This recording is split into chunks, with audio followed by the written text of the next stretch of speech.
कार्यक्रम के प्रायोजक हैं गोल्डी मसाले। नमस्कार, मैं हूं प्रदीप विश्वकर्मा और आप देख रहे हैं आज का मुद्दा। और आज का हमारा मुद्दा है 69,000 में 22,000 जोड़े।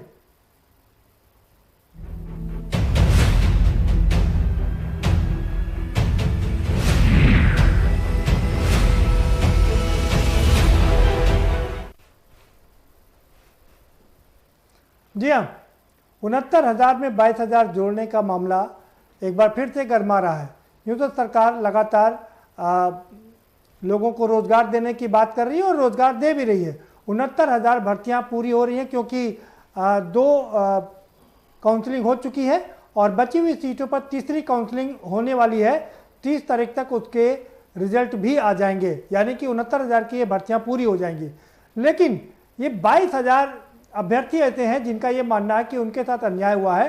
वो 90 और 97 नंबर पा करके अभी भी बाहर बैठे हुए हैं, जबकि उनसे कम कट ऑफ के लोग अंदर आ गए हैं। ऐसे में उनकी मांग है कि उनको भी इसी 69,000 की उसमें जोड़ा जाए और कंसीडर करके उन्हें भी नौकरी दी जाए। अब सवाल ये उठता है कि जब 69,000 की भर्ती निकली थी तो इन 22,000 को क्यों जोड़ा जाए। इनकी अपनी बातें हैं, इनकी अपनी डिमांड है, क्या है इनकी मांग और क्यों ऐसा किया जाना चाहिए, हम इनसे भी समझने की कोशिश करेंगे। लेकिन रोजगार मिलना चाहिए, इस बात में कोई शक नहीं है और इसी पर चर्चा करेंगे। हमारे साथ में खास मेहमानों का पैनल जुड़ा हुआ है, हम उनसे आपका परिचय कराएंगे। लेकिन उससे पहले आपको एक रिपोर्ट दिखा देते हैं। ये रिपोर्ट देखिए, उसके बाद उस पर चर्चा करेंगे।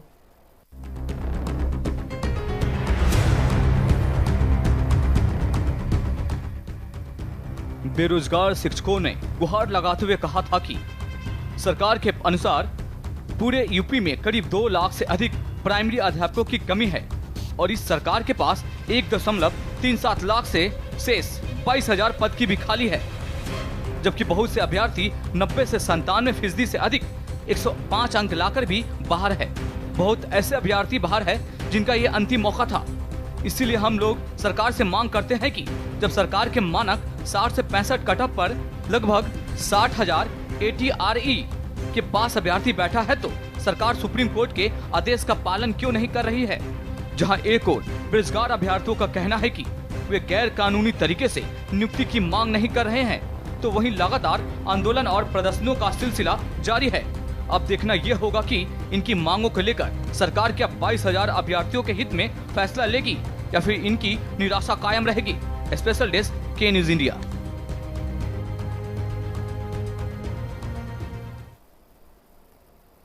जी हाँ, तो क्या है ये 22,000 का मामला, क्यों जोड़ने की बात करें 69,000 में। उनका मानना यह है कि जो 3 अंक दिए गए थे, जो सबको बांटे गए थे, वो गलत बांटे गए थे, क्योंकि ऐसे में तो सभी जिन्होंने पढ़ा नहीं उनको भी ज़्यादा मार्क्स मिल गए और जो क्वालिफाइड बच्चे हैं वो बाहर हो गए। पहली मांग। दूसरी बड़ी बात यह है कि जब पुराने समय में 90 और 97 की जो कट ऑफ लिस्ट रखी गई थी वहाँ पर उन्होंने क्वालिफाई किया था, वो अभी तक बाहर बैठे हुए हैं और 65 से 70 के बीच की जो कट ऑफ थी वो लोग अंदर आ गए हैं। तो ये उनका मानना है कि हमारे साथ एक हिसाब से अन्याय हो रहा है और सरकार को इस अन्याय पर ध्यान देना चाहिए। इसके लिए लखनऊ में लगातार आंदोलन उनका चल रहा है।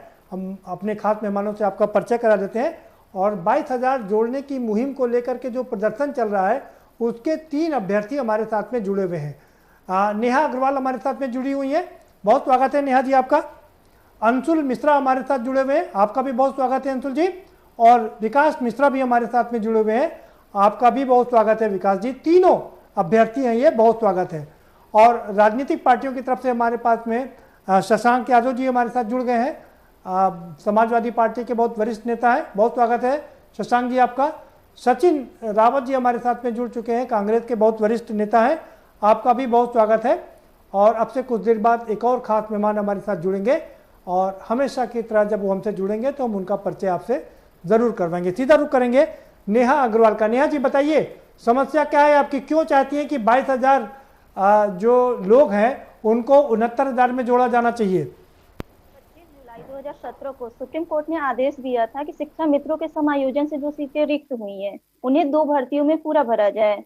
पहली भर्ती निकली 68,500 और दूसरी भर्ती निकली 69,000। तो पहली भर्ती जो निकली 68,500 उसमें 22,000 से अधिक कुछ अधिक सीटें रिक्त रह गई।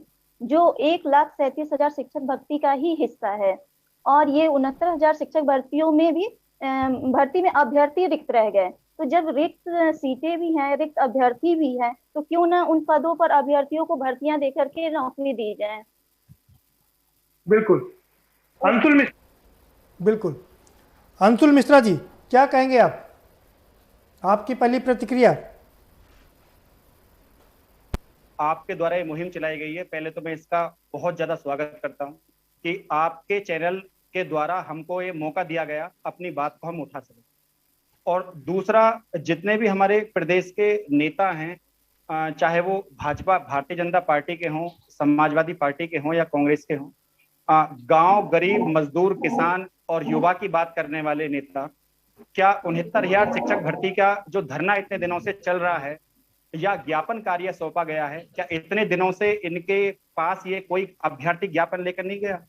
खुद हमारी टीम के द्वारा 75 जिलों में ज्ञापन सौंपा गया, अलग अलग जिलों में कोऑर्डिनेटर बनाए गए, अपनी बात को समय समय पर रखा गया। माननीय सुप्रीम कोर्ट के आदेश की भी अवहेलना की गई है। हमने ही सरकार को बनाया, हमने ही सरकार को वोट दी और सरकार हमारी वजह से ही इस समय शासन में है। और यदि सरकार ही हमारी बात को नहीं सुन पा रही है तो कहीं ना कहीं गांव, गरीब, मजदूर, किसान केवल एक नारा बनकर रह गया है और युवाओं के बारे में कोई नहीं सोच रहा। जो पहले आपको जैसा कि पता होगा कि वीडियो की परीक्षा हुई थी, पेपर लीक हो गया, दोबारा पेपर होगा, उसका डेट कब होगा पता नहीं। 2018 में एग्जाम हुआ था। 69,000 शिक्षक भर्ती में 22, अगर जैसा कि माननीय योगी सरकार जी ने, खुद आदित्यनाथ योगी जी ने कहा था कि अगर हमारे पास योग्य रोजगार यदि हमारे पास योग्य युवा होते तो हम नई भर्ती क्यों करते, हम तो इन्हीं से ही भर लेते।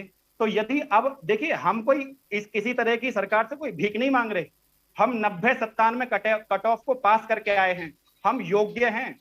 मैं स्वयं, मेरे पास 3 मास्टर डिग्री हैं, LLB है, बीएड में मैंने यूपी टॉप किया था, बीएड एंट्रेंस में मैंने सरकारी विद्यालय से मैंने बीएड की है। इसके अलावा मैंने कैट में मेरी 7th रैंक है। कुल मिलाकर बात यह है कि बहुत सारी डिग्री अर्जित करने के बाद भी यदि एक प्राइमरी की नौकरी के लिए प्रदेश का युवा अगर यदि भटकेगा तो ऐसे प्रदेश में गांव, गरीब, मजदूर, किसान का जो नारा है वो पूर्ण तरीके से जो है निशब्द हो जाता है, अपने आप में चुप, मौन हो जाता है नारा। क्योंकि या तो आप ये नारे का नाम लीजिए मत, और यदि कह रहे हैं, मैं एक YouTube चैनल भी चलाता हूं, वहां पर अभ्यर्थियों के रोने की वीडियो है, अभ्यर्थी रो कर अपनी बात को कह रहे हैं। एक आपका चैनल है जो इस बात को उठा रहा है। प्रदेश में इतने सारे न्यूज चैनल हैं, क्या इन सब का ये नहीं बनता कि ये सब आकर युवाओं की बात को उठाएं? आप कोई सेलिब्रिटी को कुछ हो जाए, कुछ सेलिब्रिटी बहुत बड़े जो अमीर लोग हैं उनकी बात को तो सब उठाते हैं, लेकिन एक आम जो युवा है, जो जनता है उत्तर प्रदेश की, जिसके ऊपर भाजपा सरकार हर बार दम भरती है, तो क्या इन्हें ऐसे युवाओं के बारे में नहीं सोचना चाहिए? मतलब बहुत सारी मन में वेदना है, मैं क्या कहूं, मेरे पास एक बहुत लंबी फहरिस्त है जो मैं कहना चाहता हूं, लेकिन मैं चाहता हूं कि पहले और भी जो अभ्यर्थी आए हैं वो भी अपनी बात को कहें। ठीक है अंशुल जी, आप बने रहिए हमारे साथ में। विकास जी भी हमारे साथ जुड़े हैं, विकास मिश्रा भी हमारे साथ जुड़े हैं। विकास मिश्रा जी, आपने अपने 2 साथियों की बात सुन ली है, इससे अलग आप क्या कहना चाहते हैं? शशांक जी जुड़े हैं, उनको भी नमस्कार। रावत जी जुड़े हैं, उनको भी नमस्कार। हमारे जो और 2 साथी हैं उनको भी नमस्कार। भाई साहब, मैं ये कहना चाहूंगा कि उत्तर प्रदेश में जो भर्ती हो रही है 69,000 की, ये भर्ती जो है, ये जो 1,37,000 पदों को भरने के लिए माननीय सर्वोच्च न्यायालय का आदेश हुआ था, उसके अनुरूप में भर्ती की जा रही, कोई नई भर्ती नहीं है। दूसरी चीज ये कि तो सरकार को ये चीज को फॉलो करना चाहिए कि आपने जो अगर पिछली भर्ती 68,500 में वो पद आपके नहीं पूरे भर पाए हैं, मंत्री जी का ये कहना है कि हमारे पास अगर पद बच जाते हैं तो हम उनको अगली भर्ती में कैरी फॉरवर्ड कर सकते हैं। पिछली भर्ती में जब मैं आपके डिबेट में आया था तो भाजपा प्रवक्ता जो जैन जी ने कहा था कि हम पदों को आगे कैरी फॉरवर्ड कर ले जाएंगे। तो 68,500 के जो पद बचे हैं, उन पदों को इस भर्ती में क्यों नहीं कैरी फॉरवर्ड किया गया? पहली चीज। दूसरी चीज ये है कि अपने भारत में उत्तर प्रदेश की मैं बात करूं तो एक उत्तर प्रदेश बेसिक शिक्षा बोर्ड है, इलाहाबाद है, दूसरा एक CBSE बोर्ड चलता है, तीसरा ICSE बोर्ड चलता है। मैं खुद एक CBSE बोर्ड में टीचर हूं। तो श्रीमान ये सोचिएगा तीनों बोर्ड के जो परीक्षा प्रणाली का मूल्यांकन होता है उसमें कितना अंतर होता है। 2000 से पहले जब सीसी मूल्यांकन प्रणाली नहीं चलती थी, कोई बच्चा एक पूरा पेपर हल करता था, उसका उत्तर लास्ट में गलत हो जाता था, चेक कर यानी एग्जामिनर जो होता था काट के जीरो कर देता था। आज सीसीई प्रणाली चल रही है और जो नई शिक्षा नीति आने जा रही है उसमें और भी बेहतर करने के लिए हमारे माननीय प्रधानमंत्री नरेंद्र मोदी जी कर रहे हैं। तो कहने का तात्पर्य यह है कि वो व्यक्ति जो 2000 से पहले जिसकी मेरिट इतनी कम है, वो आज के समय के वर्तमान कैंडिडेट के साथ में क्या एकेडमिक बेस पर प्रतिस्पर्धा कर सकता है। दूसरी चीज, जब आप अलग अलग बोर्ड की हैं तो उनमें क्या समानता है, सीबीएसई में किस तरीके से नंबर दिए जा रहे हैं, एट प्रेजेंट किस तरीके से नंबर दिए जा रहे हैं, तो इस चीज का भी कम से कम ध्यान किया जाना चाहिए था। और हमारा जैसा कि हमारी सरकार कहती है सबका साथ सबका विकास, अगर सबका साथ सबका विकास करने वाली बात है तो आप अकादमिक हटा करके ये भर्ती करते। लेकिन क्या है, सरकार चाहे किसी की भी हो, सत्ता में कोई सत्तारूढ़ हो, सत्ता में बैठे हुए विधायक और मंत्रियों के विद्यालय चलते हैं। सरकार कहती है कि हम नकल पे लगाम लगाएंगे, नकल पर अगर लगाम, एक मिनट सर मैं कहना चाहूंगा, ठीक विकास जी, खाली पद भरे छोड़े जा कर सकते हैं, मंत्री जी कह सकते हैं कि हमको इस भर्ती के पद आगे कैरी फॉरवर्ड जा सकते हैं, तो 68,500 के पद जो है 22,000 इसमें क्यों नहीं कैरी फॉरवर्ड किए गए। हम लोग जो है 90-97 ला करके आज अयोग्य के रूप में सड़कों पर ठोकर खा रहे हैं, दर दर की, हर आदमी हम लोगों पे हंसता है, समझ रहे हैं। ठीक है विकास जी, आपका दर्द समझ सकते हैं और आपको फिर से दोबारा से पूरा मौका दिया जाएगा। हमारे साथ एक और खास मेहमान जुड़ चुके हैं, उनसे भी मैं आपका परिचय करा देता हूं। भारतीय जनता पार्टी के केसी जैन साहब जुड़ चुके हैं। बहुत स्वागत है केसी जैन साहब आपका। और आपने मैं विपक्ष के पास जाऊं लेकिन उससे पहले आप ही के पास आऊंगा। आपने देखा कि 3 अभ्यर्थी कर रहे हैं कि क्यों नहीं 22,000 लोगों को 69,000 में जोड़ा गया। प्रदीप जी, हम लोग 69,000 भर्तियों पे आपके साथ कई बार डिबेट की और आपकी भी इच्छा थी, हमारी भी इच्छा थी कि थर्ड काउंसलिंग हो। इसमें जो बची हुई सीटें हैं उसमें आगे ना समायोजित करके इसमें थर्ड काउंसलिंग हो करके जो छात्र हैं और जो अभ्यर्थी हैं इनको एक मौका मिले। मैं विश्वविद्यालय की छात्र राजनीति से राजनीति में आया तो मैं पीड़ा समझता हूं अपने साथियों की, और मैं माननीय मंत्री जी को धन्यवाद देता हूं कि थर्ड काउंसलिंग की उन्होंने अब तो डेट भी घोषित कर दी है और उन्हें पहले भी आश्वासन दिया था कि थर्ड काउंसलिंग होगी और बची हुई सीटों को भरा जाए।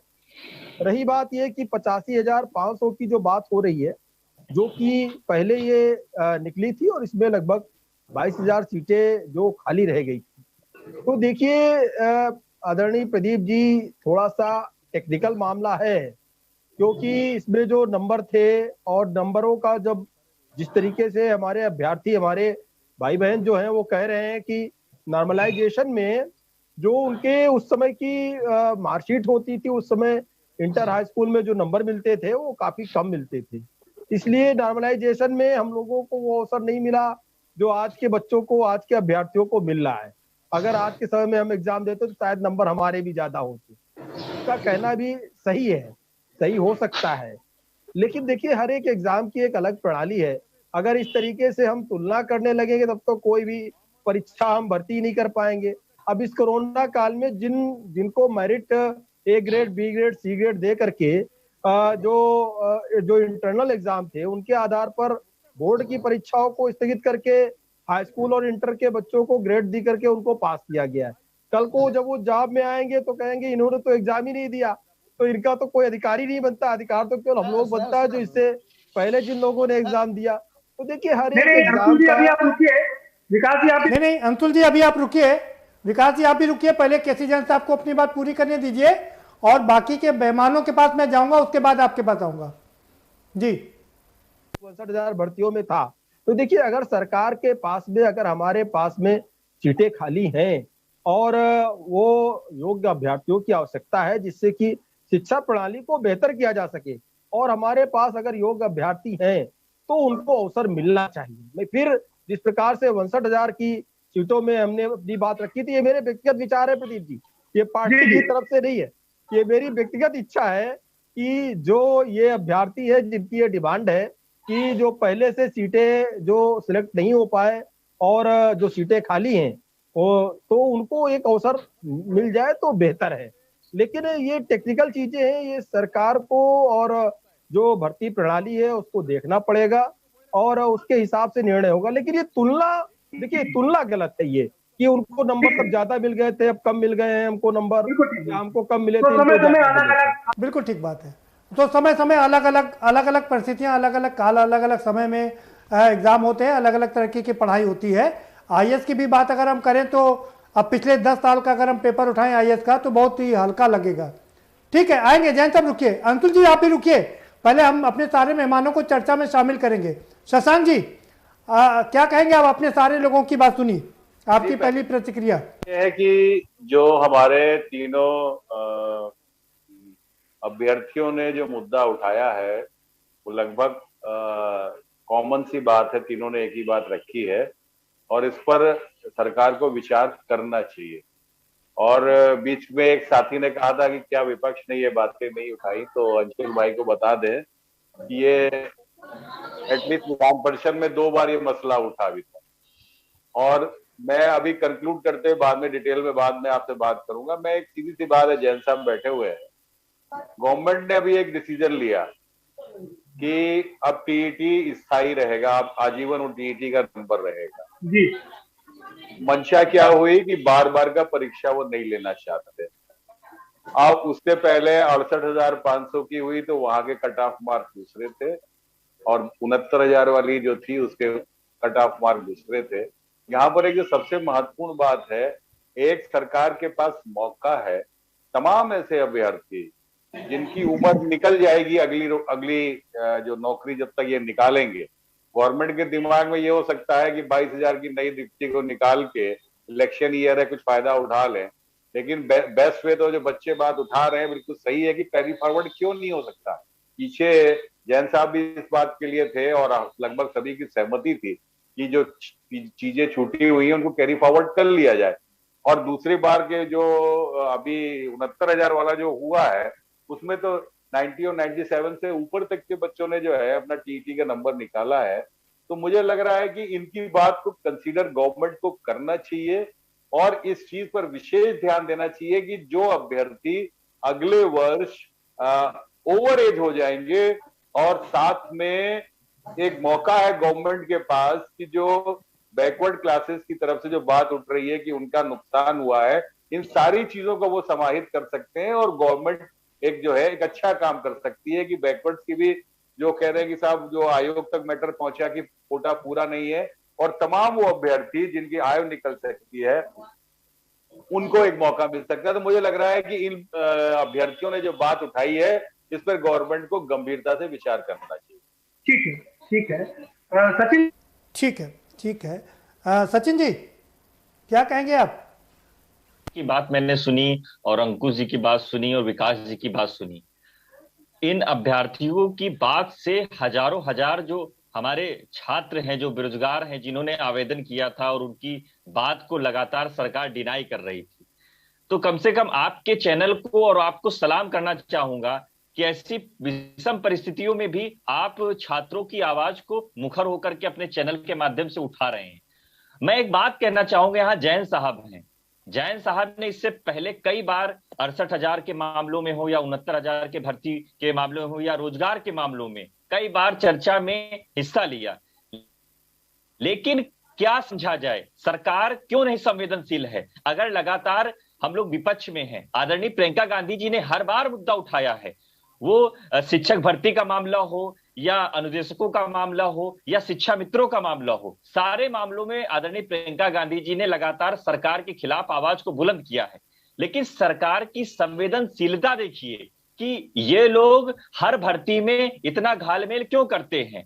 आज नेहा जी के सामने सवाल होगा या अंकुश जी के और विकास जी के सामने कि सरकार से ये लोग रोजगार की ऐसी बात कर रहे हैं। इन लोगों ने विषम परिस्थितियों में अपनी पढ़ाई को पूरा किया है, उस पढ़ाई को पूरा करने के बाद में आज सरकार को जब इन लोगों को रोजगार देने की बात को आगे आना चाहिए, तब तो सरकार हमेशा डिनाई कर रही है। अब इन्होंने लॉलीपॉप एक बार फिर थमा दिया कि आप जो 15 दिनों में 90 लाख पदों को भरने आए थे, आज 4.5 साल के बाद में सरकार जो है वो रोजगार का प्रावधान नहीं दे पाई है। ये बड़ा हास्यास्पद लगता है कि एक ऐसी सरकार जिसपे लोगों को विश्वास था, लेकिन आज जो है हमारे जितने भी तबके के उम्मीदवार हों, या आपने देखा होगा कि 7 परीक्षाएं इन्होंने कराई, सारे पर्चे लीक हो गए। तो आज एक प्रकार की जो भी ये लोग भर्ती समुचित कर नहीं पाए हैं और उसमें इतना घालमेल, तो आने वाले समय में क्या समझेगा उत्तर प्रदेश का युवा? क्या उत्तर प्रदेश का युवा ने इस ऐसी सरकार को इस वजह से चुना था कि बता दीजिए ना। जैन साहब, ठीक है जैन साहब, आप जैन साहब आप तो जानते ही हैं कि एक बार सबको चर्चा में शामिल कर लें, उसके बाद सवाल जवाब का वो शुरू करेंगे। ठीक है सचिन जी, बात हो गई आपकी भाई, हो गई जी जी। सुन लीजिए साहब, जो क्यों काफिया जलाई थी भाई, राजनीति की बात ना कीजिए, हम युवाओं की बात कर रहे हैं। सचिन जी जो कैसी जैन साहब, आपसे भी कहेंगे जरा युवाओं की बात पहले सुन लेते हैं। सचिन जी आएंगे आपके पास में, जरा अंशुल जी की बात सुन लेते हैं। हाँ अंशुल जी, अपनी बात रख लीजिए आप। धन्यवाद। पहले जैन सर कह रहे थे कि कोई टेक्निकल इशू है और कंपेयर नहीं हो सकता, तो मैं, क्योंकि हम 22,000 सीटों को जोड़ने संबंधी बात कर रहे हैं, तो मैं केवल उसी की बात करूंगा। जो आरक्षण नियमावली है उसमें धारा 3 और 4 को खत्म किया गया है, 5 और 6 को खत्म नहीं किया गया है। उधर जो सरकार ने जियो निकाला था 69,000 शिक्षक भर्ती का, उसमें साफ साफ लिखा हुआ है कि विषम परिस्थितियों में सीटों को बढ़ाया या घटाया जा सकता है। पदों की संख्या घटाई या बढ़ाई जा सकती है। जी बिल्कुल, उन्होंने कहा था कि पदों की संख्या को विषम परिस्थितियों में घटाया बढ़ाया जा सकता है। उसके ऊपर भी छोड़िए सर, हम इस मुद्दे को माननीय सुप्रीम कोर्ट में लेकर गए, वहां पर सरकारी वकील हैं ऐश्वर्या भाटी मैडम, उन्होंने ये कहा था कि हमारे पास 52,500 पद खाली हैं, यदि हमें आवश्यकता हुई तो हम उन 52,500 को जोड़ देंगे। हम ना तो जैन सर से ना ही भाजपा सरकार से हम किसी से ये नहीं कह रहे कि आप हमारे 52,000 पदों को जोड़िए। आपका सरकारी वकील कोर्ट में खड़े होकर सबके सामने ये कहते हैं कि हम 52,500 को जोड़ देंगे। आप एक योग्य अभ्यर्थी हैं, जो इसी 69,000 शिक्षक भर्ती की बात कर रहा हूं, क्योंकि जैन सर ने ये कहा है पिछली भर्ती से तुलना नहीं करनी है, तो मैं केवल और केवल इसी भर्ती की बात करूंगा जी। मेरे 107 नंबर हैं और भर्ती का जो कट ऑफ था वो है 97। अब आप बताइए, 97 वाला बच्चा नौकरी कर रहा है और मैं 107 नंबर लाकर बाहर बैठा हूं, इसका क्या कारण रहा? इसका कारण रहा सर। ठीक है, हाँ ठीक है, जैन साहब से जवाब दे रहे हैं जैन साहब। हाँ जैन साहब, अपना जवाब दे दीजिए। जैन साहब ठीक है, बात करेंगे जी। जैन साहब, हो सकती है, नहीं है, जायज है। मेरी बात जवाब सुन लीजिए। जी। जो भी अभ्यर्थी हैं, जितनों ने भी टीईटी पास कर लिया है, वो सारे की सारे योग्य।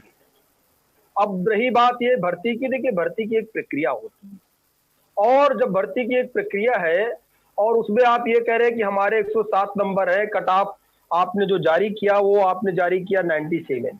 देखिए आपका जो 97 का कट ऑफ का है, तो देखिए कट ऑफ एक लास्ट रखा जाता है कि लास्ट इतने कट ऑफ। आपके अगर 107 नंबर है, 110 वाले भी होंगे, उनका भी सिलेक्शन नहीं हुआ होगा। क्यों? बिल्कुल, 97 से तो कम रहे होंगे वहां पर, इसलिए सिलेक्शन वहां पे नहीं हुआ। लेकिन जो यार 97 से ज्यादा रहे होंगे, लेकिन जो ओवरऑल कट ऑफ बनी, नॉर्मलाइजेशन जो बना, उसमें आप नहीं सिलेक्ट हो रहे हैं तो नहीं होंगे सिलेक्ट, सामान्य सी बात है। तो इस तरीके से आप ही नहीं है, तो जैन साहब, सतीश द्विवेदी जी के भाई सेलेक्ट हो सकते हैं, और उनको सेलेक्ट करने के लिए सतीश द्विवेदी जी जो बेसिक शिक्षा मंत्री हैं, वो जो नैरेटिव सेट कर देते हैं, और जो यहाँ पे योग्य उम्मीदवार है वो उनको रोजगार की बात के लिए आप लोग बात कर देते हैं, भ्रष्टाचार हो जाता है।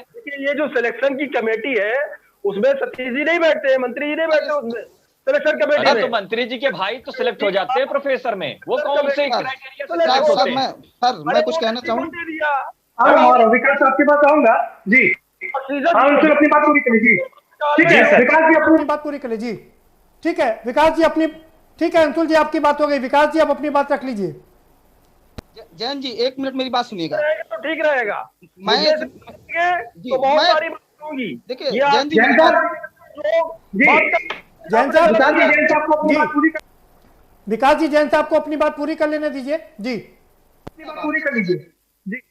देखिए प्रदीप जी कि हमारे भाई सचिन भाई जो बार बार प्रश्न उठा रहे हैं, ये ट्विटर की राजनीति करने वाली पार्टी और क्यों नहीं रोजगार दे पाए? 15 लाख 15 दिनों में 90 लाख। अरे बताइए ना, ये ढकोसला कहाँ करते हो? अगर हम उधर जाएंगे, जैन साहब अगर हम उधर जाएंगे ट्विटर वाली पार्टी, तो वो कहेंगे 15 लाख नहीं आए, 100 स्मार्ट सिटी नहीं बने, तो तमाम आरोप लगाएंगे एक दूसरे पर। हमें आज हम युवाओं की बात कर रहे हैं, युवाओं को रोजगार कैसे मिले इस पर बात करेंगे, हम चर्चा जारी रखेंगे। लेकिन एक छोटे से ब्रेक के बाद, ब्रेक पर जा रहे हैं सचिन रावत जी, मजबूरी है ब्रेक पर जा रहे हैं, एक छोटा सा ब्रेक लेंगे, ब्रेक के पर आएंगे तो चर्चा के सिलसिले को आगे बढ़ाएंगे और समझने की कोशिश करेंगे कि दरअसल पेच फंसा क्या है, टेक्निकल पेच कहां पर है। अभ्यर्थी कर रहे हैं कि हम 107 नंबर लेकर के बाहर बैठे हुए हैं, 97 का कट ऑफ था, लेकिन उससे कम कट ऑफ के लोग अंदर आ गए हैं। अब सवाल ये उठा है कि जब पुराने समय में जब परीक्षा होती थी उसमें ज़्यादा नंबर मिल जाते होंगे, नए समय में कम नंबर मिल रहे हैं, तो ये तो समय समय की प्रक्रिया है। इस सारी प्रक्रियाओं को समझने की कोशिश करेंगे और इसका समाधान भी ढूंढने की कोशिश करेंगे, लेकिन एक छोटे से ब्रेक के बाद।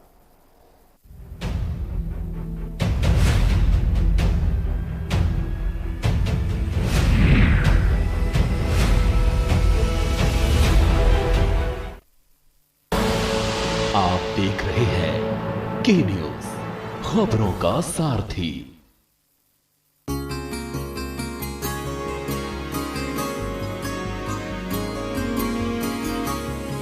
जन जन से हो ये मन जुड़ा, नित ये स्मरण करते हैं हम, हर जन की सेवा में रहे अब ये वचन करते हैं हम। ना कोई अब पिछड़ा रहे, ना कोई अब वंचित यहाँ, निष्काम सेवा हम करें अब मन में प्रण करते हैं हम, अब मन में प्रण करते हैं हम। गौरव धरा है देवभूमि, ये कसम खाते हैं हम, संकल्प से हर सिद्धि तक न मेरे कभी डिगे कदम, न मेरे कभी रुके कदम।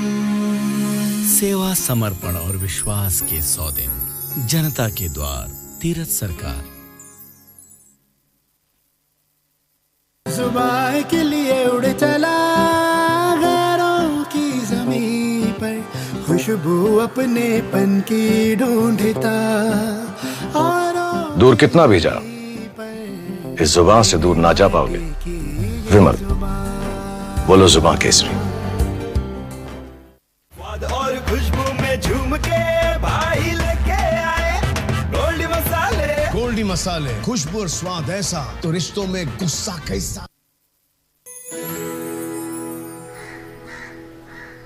अब हारने के लिए तैयार हो जा चुटकी, ये देख क्वीन मेरी। भाभी देखो ना भैया। अरे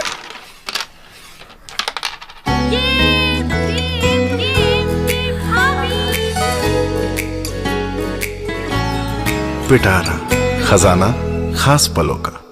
खुदी को आजमाया है तो ये अंदाज आया है, खुदी को आजमाया है तो ये अंदाज आया है।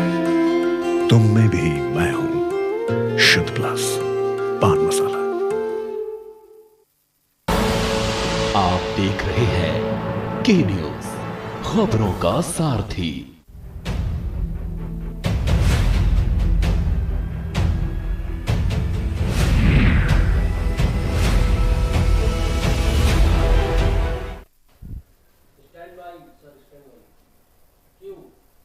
ब्रेक के बाद आपका स्वागत है और सभी मेहमान हमारे साथ में बने हुए हैं और हम सीधा रुक करेंगे नेहा जी का। नेहा जी, आप कुछ कहना चाह रहे थे, अपनी बात रख लीजिए, फिर हम सवाल जवाब का सिलसिला शुरू करेंगे जी।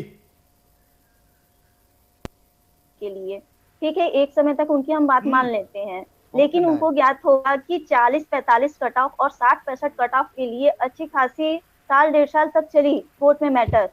तो योगी जी का साफ कहना था कि समझौता से, योग्यता से समझौता नहीं किया जाएगा। तो 60-65 वाले योग्य हैं, लेकिन क्या 70-75 वाले अयोग्य हैं? यदि 60-65 की जगह 70-75 कट ऑफ रहता है तो जो आज की डेट में स्टूडियो में बैठे हैं वो शायद नौकरी कर रहे होते, और आज 90-97 पा करके नौकरी कर रहे हैं वो आज स्टूडियो में बैठे होते। ठीक है नेहा अग्रवाल जी, मेरा सवाल आप लोगों से है, जो लोगों के मन में शंका है, भ्रम है, उसको भी दूर करते चले। पहली बात तो ये कि सरकार ने 69,000 की भर्ती के लिए कहा था, 69,000 की भर्ती कर रही है। पहली काउंसलिंग हुई, दूसरी काउंसलिंग हुई, और अब तीसरी काउंसलिंग की डेट भी डिक्लेयर कर दी गई और अपॉइंटमेंट लेटर का टाइम भी दे दिया गया। इसलिए आप ये तो नहीं कह सकते ना कि सरकार की मंशा नहीं है नौकरी देने की।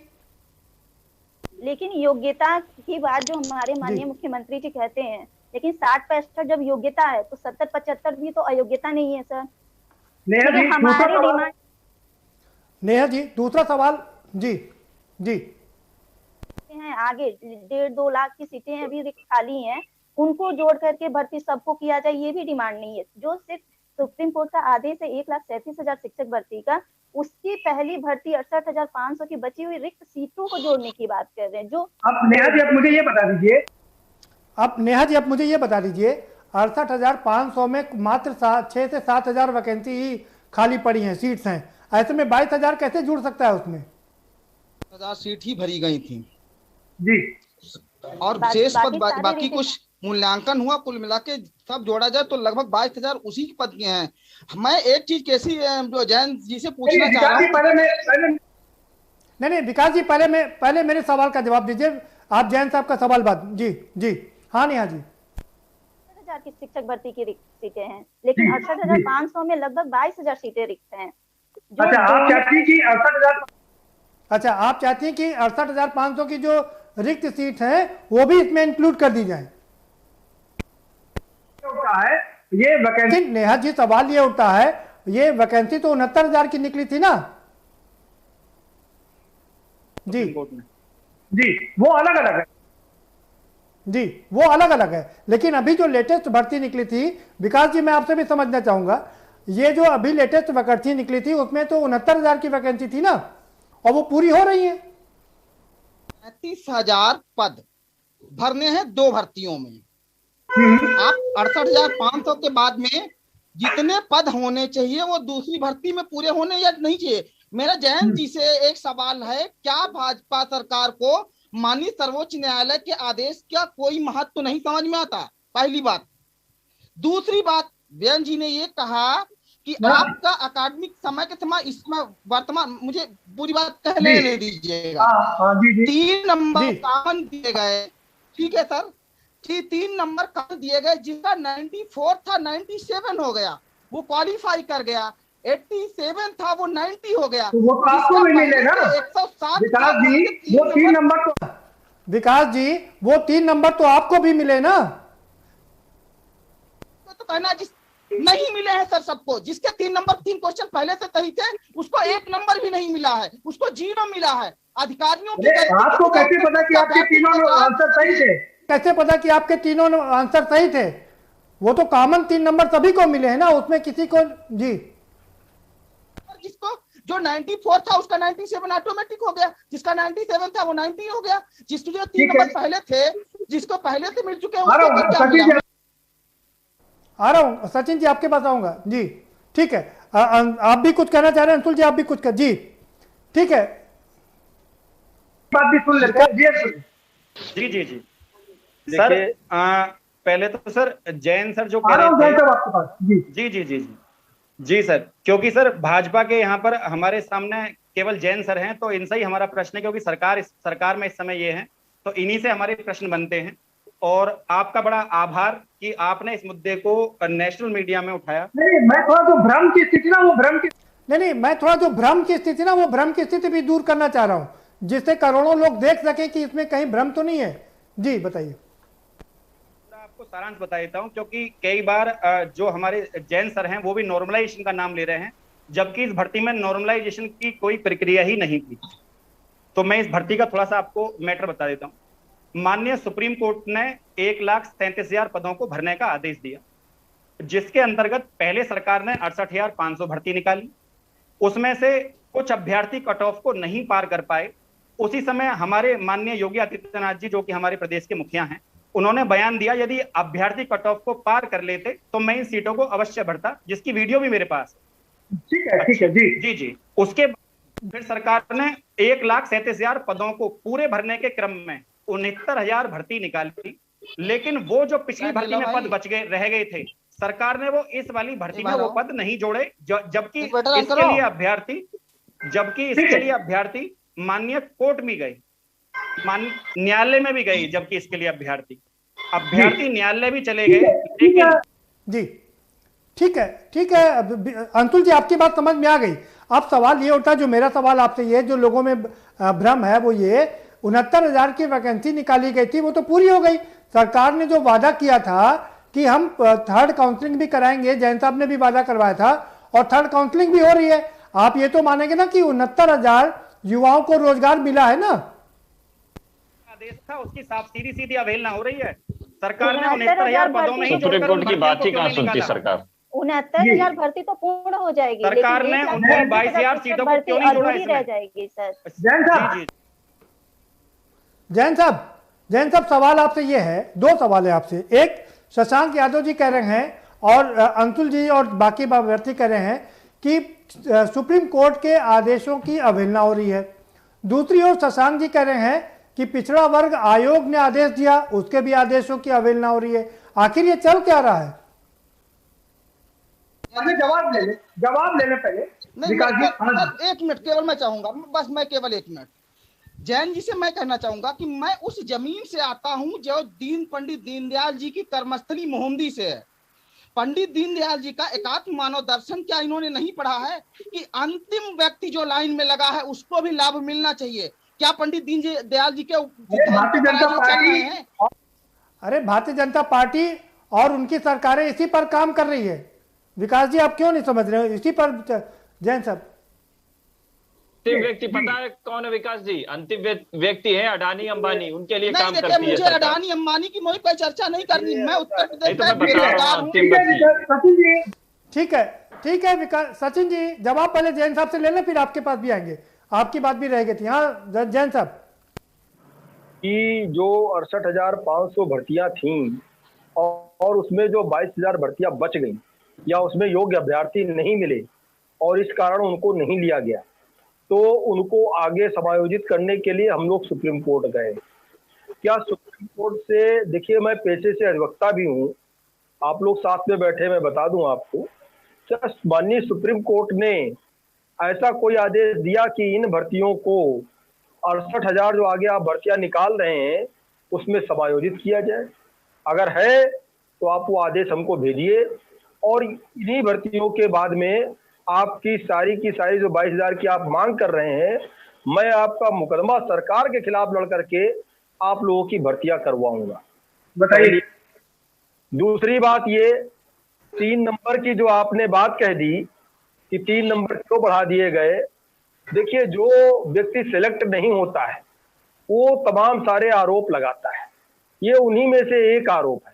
क्योंकि आईएएस और आईपीएस के एग्जाम में भी जब किसी भी क्वेश्चन का एक से अधिक आंसर होते हैं, कि एक से अधिक आंसर सही है, 2 आंसर सही होते हैं, या उनमें से कोई आंसर नहीं होता है, तो उनका भी इसी तरीके से सबको जनरल मार्किंग उस 1-2 क्वेश्चन की कर दी जाती है। और इसमें अगर 3 नंबर की जो आप बात कर रहे हैं, तो 3 नंबर सबके शून्य मान लीजिए, अपने आप बढ़े हुए नंबर क्यों मान रहे हैं? जब सबको बराबर मिल गए तो आप ये समझिए 3 क्वेश्चन कम थे उसमें से, तो 3 क्वेश्चनों की कोई ठीक है। जैन साहब, रुकिए, विकास जी रुकिए, मुझे सवाल, विकास जी रुकिए, मैं आपके पास आऊंगा। नहीं रुक जाओ, आ रहा हूं, सबके पास आऊंगा, सबको पूरा मौका दूंगा, आप चिंता मत करें। केसी जैन साहब, सवाल मेरा 2 है। जब सुप्रीम कोर्ट ने कहा कि 1,37,000 की भर्ती करना है, तो ये अभ्यर्थी ये नहीं कर रहे कि 68,500 में करना था, आप वो 1,37,000 की भर्ती करना है। सवाल नंबर 1 सुप्रीम कोर्ट का जो आदेश है। सवाल नंबर 2 जो शशांक यादव जी ने उठाया कि पिछड़ा वर्ग आयोग ने सीधे कहा कि आरक्षण में धांधली हुई है। क्या कोई संवैधानिक संस्था की आप लोग नहीं सुनते हैं क्या? लो भैया, धांधली हुई है वो तो सुप्रीम कोर्ट कह रहा है, तब भी आप लोग नहीं मान रहे हैं। और अगर भर्ती अगर उसमें कहीं पे घोटाला हुआ है, आयोग कोई कह रहा है, तो उसमें आयोग और भर्ती की जो कमेटी है भर्ती प्रक्रिया की, प्रदीप जी ये आयोग को भी नहीं मानते हैं, इन्होंने माना है। दूसरी बात ये है, सुन लीजिए, जवाब सुन लीजिए सचिन जी, मेरी बात पूरी, तब आप बीच में इंटरप्ट करिए, क्योंकि लाखों लाख दर्शक जो देख रहे हैं उन तक बात पूरी बात कर जल्दी से जी। 160 में बता रहा हूँ। और आपका जो दूसरा प्रश्न है, हमारे साथ के जो अभ्यर्थी हैं, जो आपका प्रश्न आया कि 1,37,000 का आदेश सुप्रीम कोर्ट ने दिया था, देखिए उसी क्रम में भर्तियां निकाली गई, लेकिन सुप्रीम कोर्ट ने ये नहीं कहा कि आपने जो मेरिट की या प्रक्रिया आपने रखी है सिलेक्शन की, उसको नजरअंदाज करके केवल आप 1,37,000 एक तरफ से लोगों को भर लीजिए। देखिए फार्म कितने लोगों के पड़े थे, कितने अभ्यर्थी थे उसमें, तो जो लोग सिलेक्ट होंगे उनको रखा जाएगा। अगर ये 68,000 भर्तियां हो, ये सारे सारे अयोग्य, ये सारे के सारे काम के लोग सिलेक्ट नहीं हुए। ठीक है, ठीक है जैन साहब, ठीक है जैन साहब, बात हो गई। शशांक जी के पास चलते हैं जी। सब नेहा जी आपके पास आऊंगा, रुकिए, बाकी के लोग भी हैं, उनको भी चर्चा में शामिल कर लेते हैं। शशांक जी, ये बात तो ठीक है कि सरकार ने वादा किया था 69,000 भर्ती करेंगे और सरकार ने वादा वो पूरा किया। भर्ती का मूल क्या था, ये भर्ती आई कहां से? ये भर्ती आई जो शिक्षा मित्र के समायोजन वाला जब मामला सुप्रीम कोर्ट तक गया और कहा कि 1,37,000 पदों को रखा जाएगा। आज तक जैन साहब हो सकता है बेहतर बता दे, मैं तो समझ नहीं पाया है कि ये ब्रेकअप का कारण क्या था कि 68,000 की एक बार और 69,500 की एक बार, मतलब ये दो ब्रेकअप क्यों किए गए, मैं उसको आज तक बहुत मैंने समझने की कोशिश करी। हो सकता है जैन साहब बता दें तो मेरी समझ में आ जाए, मैं आज तक जान नहीं पाया। मेरा मानना यह है कि 1,37,000 की आप आरटीआई में पूछिए। ये नहीं, देखिए टेक्निकलिटी नहीं, मैं सिंपल से एक बात कर रहा हूँ। आप सर ये समाजवादी सरकार ने निकाली थी भर्तियां, 2 टुकड़ों में क्यों निकला, ये आप आरटीआई पूछिए। जितनी भर्तियां खाली है देश भर में, एक भर्तियां निकाल करके भर देनी चाहिए। पुलिस की आईपीएस की जितनी भर्तियां हैं आपके हिसाब से एक साथ निकाल करके एक तरफ से भर देनी चाहिए। अब ऐसा क्यों नहीं होता है? 1,37,000 शिक्षा मित्रों की भर्तियां समाजवादी सरकार ने निकाली थी। रुकिए विकास जी, रुकिए भाई, आ रहा हूँ आपको। अंशुल जी आप भी रुकिए, सचिन जी का रुक करेंगे, रुकिए, आ रहा हूँ, सवाल पूछने दीजिए। शशांक जी मेरे पास मेरा आ रहा हूँ अभी, रुकिए 1 मिनट आ रहा हूँ। विकास जी रुकिए, मुझे पता आपका दर्द बहुत है, मैं आपके दर्द से वाकिफ हूँ, इसीलिए मुद्दा कर रहा हूँ। अब मैं आऊंगा आपके पास। शशांक जी क्या लगता है कि जो आपने मुद्दा उठाया, पिछड़ा वर्ग आयोग को समाप्त कर देना चाहिए, क्योंकि जब उसकी सुनी नहीं जा रही है और तो कैसे काम चलेगा? मंशा को जनता भी देख रही है कि वो क्या करना चाह रहे हैं, कितना इनका संवैधानिक संस्थाओं के प्रति। हम तो कभी भी नहीं चाहेंगे आयोग खत्म हो। ठीक है सर, ठीक है। सचिन जी आप कुछ कहना चाह रहे थे, अपनी बात रख लीजिए। में एक साल निकल के आया है कि जैन साहब सिर्फ अपनी बात मनवाते हुए आए हैं और अपनी बात को वो योगी आदित्यनाथ जी तरीके थोप रहे हैं कि उनको सिर्फ और सिर्फ एक एजेंडा सेट करना है। यहाँ पे सभी लोगों ने अपनी बात रखी, उस बात में सुप्रीम कोर्ट की भी बात आई, उस बात में ओबीसी आयोग की भी बात आई, पिछड़ा वर्ग आयोग की भी बात आई, लेकिन उस पिछड़ा वर्ग आयोग की बात और सुप्रीम कोर्ट की बात सरकार ने अब तक क्यों नहीं माना? ये सरकार के सामने सवाल है ना कि सरकार जो है वो युवाओं के साथ में ये दोहरा रवैया, दोहरा चरित्र क्यों अपनाना चाहती है? योगी आदित्यनाथ वही योगी आदित्यनाथ हैं जो सदन में कहते हैं कि उत्तर प्रदेश में रोजगार है, लेकिन उत्तर प्रदेश में योग्य उम्मीदवार नहीं है। तो योग्य उम्मीदवार योगी आदित्यनाथ जी को नहीं दिखते हैं, जिन्होंने अरे उस समय नहीं थे सचिन जी, जिस समय उन्होंने कहा था उस समय योग्य उम्मीदवार नहीं थे, अब तो योग्य उम्मीदवारों की भरमार है जी। पढ़े लिखे होते तो युवाओं का दर्द जानते। आज लाखों लाख की संख्या में लोग पढ़े लिखे हैं और वो अपने रोजगार के लिए बात को आगे करते हैं। पहली बार हुआ जैन साहब जब सुहागिन महिलाओं ने सिर मुंडन करवाया था शिक्षा मित्रों की बहनों ने, आपकी निरंकुश सरकार ने, तब आपकी सरकार क्यों काला चश्मा पहने थी, क्यों दोहरा रवैया अपना रही थी? ये अब नहीं चलेगा। 6 महीने बचे हैं, यही हमारे नौजवान साथी सत्ता परिवर्तन के लिए एकजुट हो जाएंगे। आप जैन साहब आप उस समय समाजवादी पार्टी में थे, आपको भी मालूम होगा कि वो भर्ती प्रक्रिया कैसे हुई थी। लेकिन आप उसकी बात नहीं करेंगे क्योंकि आपने भी चोला बदल लिया है। तो मैं कहना चाहता हूँ प्रदीप जी, आज की डेट में ये सिर्फ और सिर्फ ये ठीक है सचिन जी, जी सचिन जी आप एक बात तो मानेंगे जी, ठीक है सचिन जी आप एक बात तो मानेंगे, सुन लीजिए सवाल सुन लीजिए, ये बात तो मानेंगे कि 69,000 जो वैकेंसी निकली थी, बच्चे आंदोलन कर रहे थे कि तीसरी काउंसलिंग जल्द से जल्द कराई जाए, उन्हें नौकरी दी जाए। सरकार ने पहली काउंसलिंग कराई, दूसरी काउंसलिंग कराई, अब तीसरी काउंसलिंग भी करा रही है, तो 69,000 लोगों को रोजगार मिल तो रहा है ना, इससे तो आप इनकार नहीं करेंगे। तो आप दे रहे हैं, जब सुप्रीम कोर्ट ने कहा तब उसकी बात क्यों नहीं मान रहे? और लोगों को रोजगार कौन देगा? क्या आपकी सरकार और लोगों को रोजगार नहीं देने के लिए आई थी? तो आप ये दोहरा रवैया क्यों कर रहे हैं? आप क्यों ये उसमें अड़ंगा लगा रहे हैं? आपको करना चाहिए तो पूरी पारदर्शिता से करिए। क्यों आपको भ्रष्टाचार का हिस्सा नहीं मिल रहा है क्या? बताइए, सतीश द्विवेदी जी अपने भाई के लिए एडीसी चोटी लगाकर प्रोफेसर बनवा देते हैं, तब उसकी बात कोई नहीं करता है। अगर नेहा जी को, अंशुल जी को अगर नौकरी मिल जाएगी तो सरकार को क्या दर्द है भैया? सरकार क्यों दोहरा चरित्र अपना रही है? बताइए ना जैन साहब, आप भर्ती प्रक्रिया करिए, आपके पास 6 महीने हैं। अरे ये अभी 69,000 की हो जाएगी, उसके बाद दूसरी वैकेंसी निकल जाएगी ना सचिन जी। सर मैं एक बात कहना चाह रहा हूँ, मेरी बात सुनिएगा सर। सर 2012 में एक विज्ञापन समाजवादी गवर्नमेंट के समय में आया था जो सुप्रीम कोर्ट तक गया। उस समय सुप्रीम कोर्ट ने उत्तर प्रदेश गवर्नमेंट को लिबर्टी दी कि सरकार चाहे तो 72,825 पदों को जो एकेडमिक बेस होनी थी भर सकती थी। महोदय, मैंने अपनी माँ के जेवर बेच करके उत्तर प्रदेश में 20,000 के चालान फॉर्म जमा किए हुए हैं। उसके बाद में योगी जी की सरकार आई, कहा कि आप चालान फॉर्म वापस कर दीजिएगा, 2500 उसमें वापस किए। ठीक है, मैं 39 ईयर का मेरा कंप्लीट हो रहा है शिक्षा निदेशालय पर। जब लाठियां चली तो महेंद्र सुनिए, कह लीजिएगा फॉर्म डाला है तो फॉर्म कौन डाले? जैन साहब यहाँ आवाज क्यों दबा रहे हैं? यहाँ तो बोलने दीजिए। जैन जी मेरी बात सुन लीजिएगा, सुन लीजिए, मेरी बात को कहने दीजिएगा। उत्तर प्रदेश में मेरी बात सुन लीजिएगा, मेरी बात सुन लीजिएगा। फॉर्म भर के आपने एहसान कर दिया, आप एहसान जता रहे हैं। अरे भैया क्यों उन पे गुस्सा कर रहे हैं जैन साहब? आवाज क्यों दबा रहे हैं उनकी? क्या बात है? जैन जी ये बंगाल दोहराना चाहते हैं।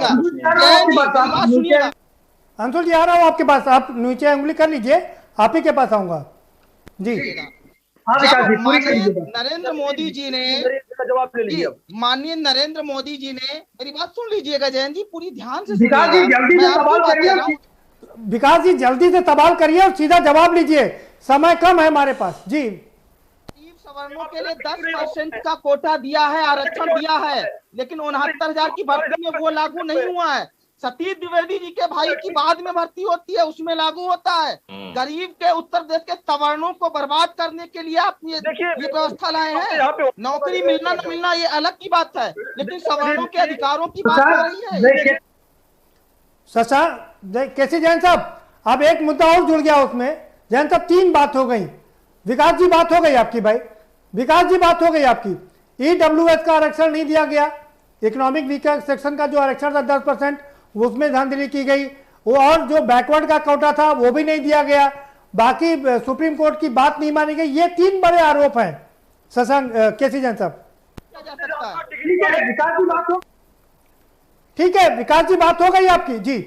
केसी जैन साहब को कैरी फॉरवर्ड किया जाता है, लेकिन जब 68,500 शिक्षक भर्ती की 22,000 सीटें रिक्त हैं, उसे कैरी फॉरवर्ड करके 69,000 में क्यों नहीं जोड़ा जा रहा है सर?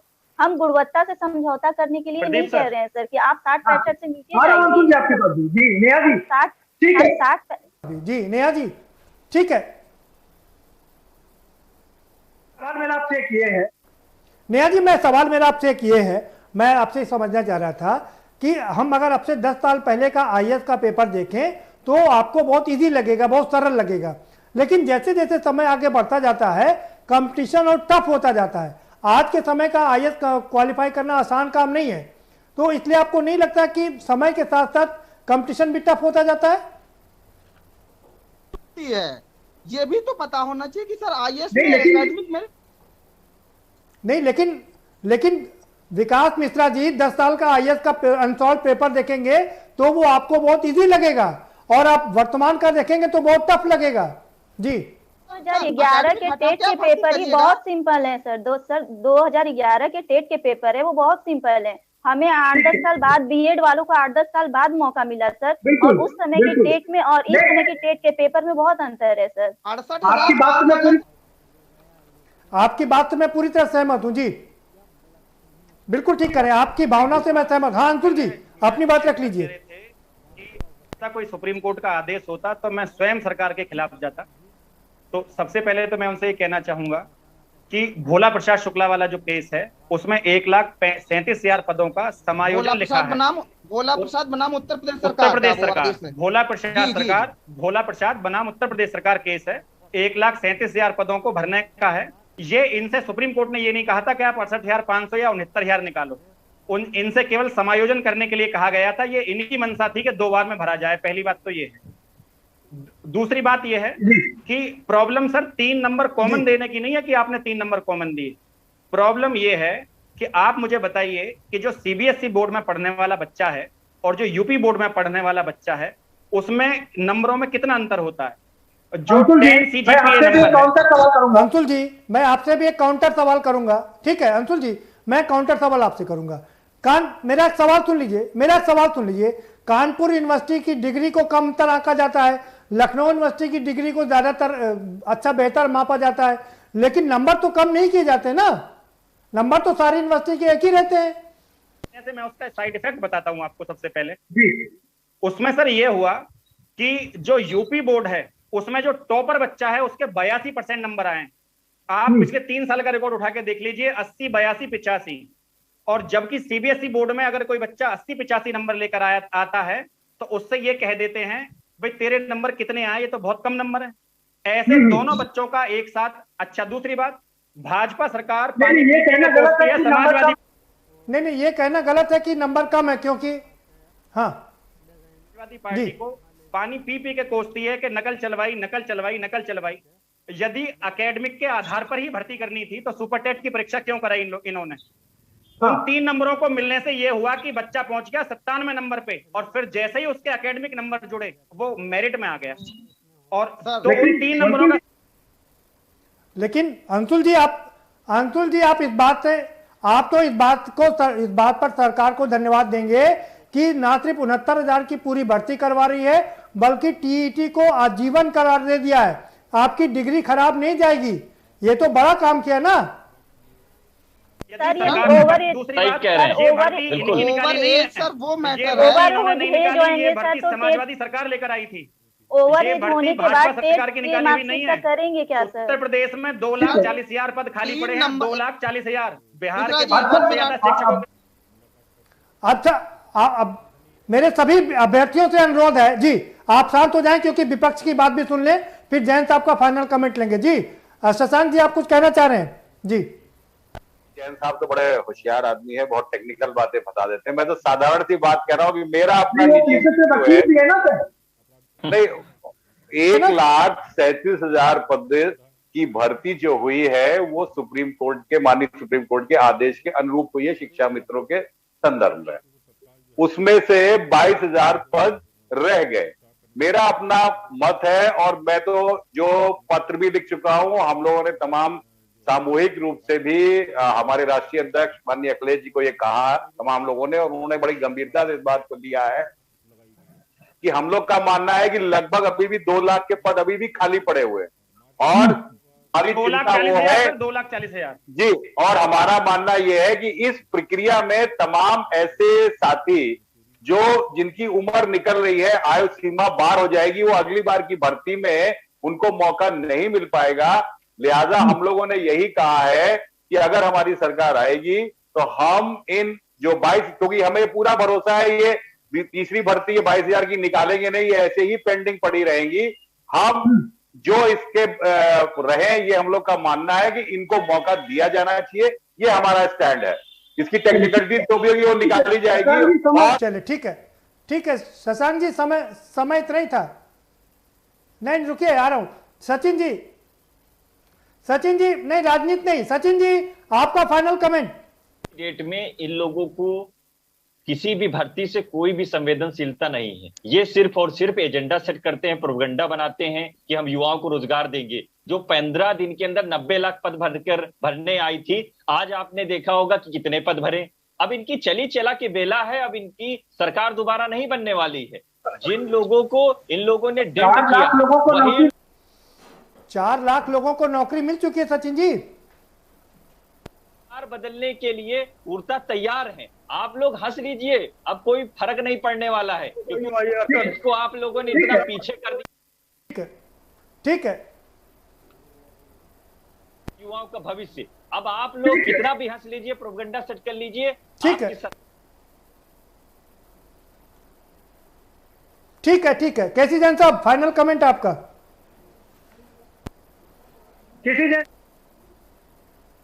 केसी जैन साहब, आपका फाइनल कमेंट। जी जी हाँ प्रदीप जी, देखिए प्रदीप जी, जी देखिए, विकास मिश्रा जी की भाषा शैली बिल्कुल सही नहीं लगी। हम तो कई बार बैठे, अभ्यर्थियों का दर्द मैं समझता हूँ। नहीं सर, मेरा उद्देश्य आपकी भावनाओं को हर्ट करना नहीं विकास जी, ठीक है, आपकी बात हो गई, समय कम है विकास जी। जी, सही नहीं इंटरप्ट करना, ठीक है। आप सबसे विद्वान व्यक्ति हैं भारत देश के, मैं आपका बड़ा सम्मान करता हूँ, अच्छी बात है, और उच्च पद पे आप पहुंचे। लेकिन आप जिस तरीके से बैठ, अब समय नहीं बचा इन सब बातों का, जल्दी से, अब समय नहीं बचा इन सब बातों का, जल्दी से फाइनल कमेंट कर दीजिए। कि हमारी ये मंशा है व्यक्तिगत रूप से कि इन लोगों को, जो 22,000 हमारे साथी हैं, इनको मौका मिले। उसके बाद में भी इस तरीके की चर्चा आना कि सतीश जी को मौका मिल जाता है, उनके भाई को मौका मिल जाता है। अरे जो 68,000 जो 62,000 भर्तियां हुई, इसमें कितने सतीश जी के भाई हैं, कितने लोग हैं? और इसके पहले भी जो निकली 68,500, उसमें कितने सतीश जी के भाई हैं?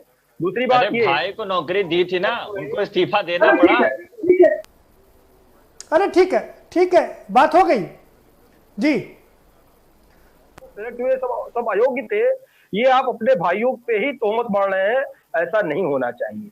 ठीक है जैन साहब, जैन साहब सवाल हो गया भाई। विकास जी, बात हो गई आपकी, बीइंग महिला को आगे आना चाहिए। नेहा जी, आपका फाइनल कमेंट, आप क्या चाहती हैं कि अब क्या होना चाहिए?